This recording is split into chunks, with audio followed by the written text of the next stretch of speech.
Welcome on in, this is Boots and Studs, and with the closing of the Blood Angels Horus Heresy line comes the beginning of the Legio Custodes line. We will be receiving quite a few releases for the Legio Custodes, with the first ones being the Aquilon Terminators, who will determine how the direction of this line goes, especially in the color of the gold of the armor, as well as, most importantly, probably the size of the figures. So now, let's determine whether we are headed in the right direction or not. The first thing that you notice when you pick up this figure is the heft of it. There's a significant weight and it feels dense and bulky, just like the look of the Aquilon. Sadly, the next thing that I notice is how monochrome looking this unit looks. There appears to be little to no shading at all on this action figure, nor are there really highlights either, which makes it for an oddly dull looking action figure despite it being painted a metallic gold color. Now this helmet right here is likely one of my favorite designs because it looks like a perfect medieval knight's helmet. The red of the lenses really stands in contrast to the gold of the helmet. Of note, this helmet is extremely recessed into the armor and actually stands upon a pedestal down here, which I really can't show you because of this gorget. And I'll cover more of this in the movement part of the video, provided if you can extract this helmet out, you can replace it with this bare head. Just like the body of the Terminator, the hair is quite devoid of any detail except for some bumps. This Custodes in particular is rocking a very hawkish nose, but I do find the stern look to be an appropriate expression for this figure. These Aquilon have a very ornate eagle perched atop the armor. This figure also comes with this shaded tassel that is supposed to go into this slot right here, but it would appear that there is this little nub that prevents this tassel to be inserted into the slot.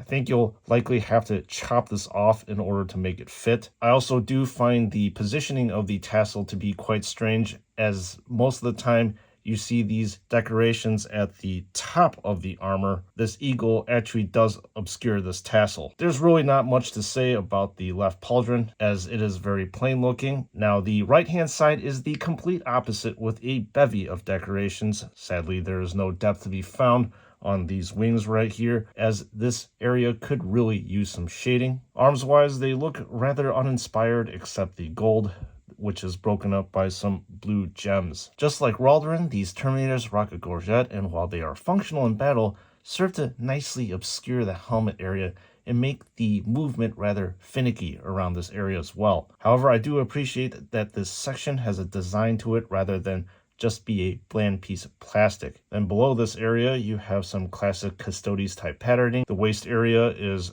full of nice designs and other tidbits that makes this action figure really pop. The first thing is this nice and prominent belt buckle. Next to that is the Misericordia here, and you will notice that the scabbard is completely functional in that you can remove the dagger and then sheath it with no issues whatsoever. Of note, the sheath as well as these side armor panels over here are attached to the body by these ball and socket joints, which make for better retachability just in case these items decide to fall off. You will notice that these side armor panelings are quite large. What I like about this area are the leather strips that are dangling down, and you can see some really nice texturing and detail. Now with regards to the legs, sadly there is not much to say because they are completely monochrome and could really benefit from some extra definition, as evidenced by the armor of Geiger. These gold bands help the armor pop from the matte gray, but on this Terminator, this armor does not receive such a benefit. So on the back, you have your Terminator armor power plant square at the center of it. These two large vents in this area give some added definition. Now this Firepike has a rather obnoxiously long barrel, hence the name. The thing I do appreciate about this weapon is that each unique area is defined by a different color. Members of this channel will know that I'm going to whine about the lack of muzzle burn because, well, all flamers should have muzzle burn on it. So I would assume this Solarite Pallor Talon is the equivalent of a Lightning Claw in modern 40k days. Weirdly enough, this claw looks like it was ripped off of Wolverine and kind of slapped onto a power fist. Of note, these claw tips right here are actually quite sharp and pointy, which adds to the realism. The dagger is rather unremarkable in that the blade is a monotone silver with a double-headed eagle to serve as the ends of the hilt for added flavoring. So now let's move on to the Terminator with the Adrathic Destructor. And as usual, there are more similarities than differences on these action figures, so I will point out the differences on this Terminator with the Destructor. So this particular Terminator comes with a different bare head than the other one. Obviously, this particular one is rocking a mohawk and appears to be screaming at the top of his lungs. I can't place it, but I find this expression to be odd and weirdly almost forced. With regard to the tassel of this action figure, it would appear that this same plastic nub still exists, but you are able to plug it in directly into the armor with no issue, and I will demonstrate that as follows right here. This particular action figure boasts a double Aquila, which is clearly different from the armor of his other brother. You will also notice that the gorget of this one is lower than this action figure, which is good because you get to see more of the helmet. And the design in the gorget area has also changed into a vine-like icon. Waist-wise, I think I prefer the buckle of this unit because of the golden laurels give more of a royal flavor. Then the side panels have changed a little bit. The biggest difference with the legs are that these shin guards right here are gold on black instead of a plain gold, which is good for contrast as you can see the double Aquila is a lot better. Now at first glance, this Adrathic Destructor looks like a futuristic twin-linked taser. I suppose this is due to the muzzle of this gun being shaped the way it is. Aside from that, I do like how these red circuits really jump out against the black of the gunmetal and the body of the gun. Now let's talk about movement. Despite these action figures being very bulky looking, they do have a good range of movement associated with them.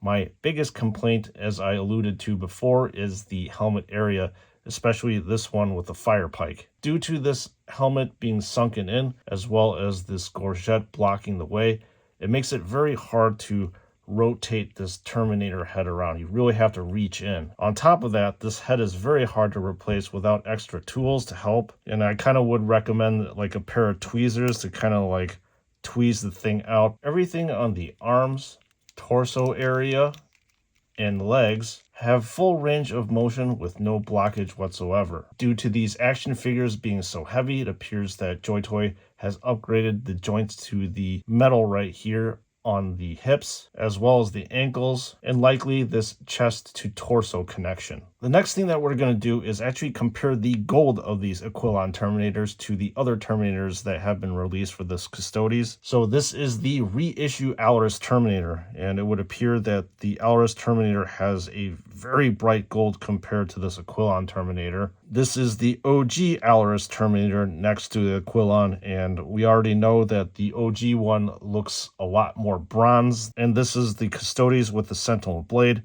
And it would appear that the Aquilon Terminator has a gold fairly similar to this one, although I would have to say that this particular one seems like to have a more brilliant gold. So it would appear that JoyToy can't really get the gold quite consistent throughout the whole entire line. Now, size comparison wise, it would appear that this Aquilon Terminator is rather massive compared to the future Allarus Terminator. Then you have the Custodes over here with the Sentinel Blade, and it is woefully short compared to the Aquilon Terminator. And then, as expected, this Terminator is going to be taller than your version 4 action figure over here in the form of Titus, as well as this version 3 Blood Angels Intercessor. Well, my fellow Custodes fans, how do you feel that this particular Horus Heresy line is going based off of my review, or even your own procurement of these action figures? The answer to my own question is that I